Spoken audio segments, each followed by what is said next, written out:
Pemirsa, tambahan kasus COVID-19 nasional pada 19 Januari 2022 makin tinggi. Jumlahnya melampaui kenaikan sehari sebelumnya yang mencapai 1.362 orang.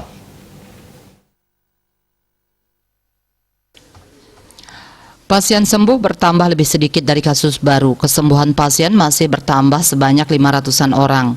Korban jiwa akibat COVID-19 dilaporkan sama dengan sehari sebelumnya. Jumlahnya masih ada di 1 digit. Data Kementerian Kesehatan menunjukkan terjadi penambahan kasus COVID-19 sebanyak 1.745 orang. Kumulatifnya menjadi 4.275.528 orang. Pasien yang dilaporkan sembuh sebanyak 504 orang. Total pasien sembuh menjadi 4.120.540 orang atau 96,4%. Korban jiwa tercatat 9 orang sehingga kumulatifnya menjadi 144.192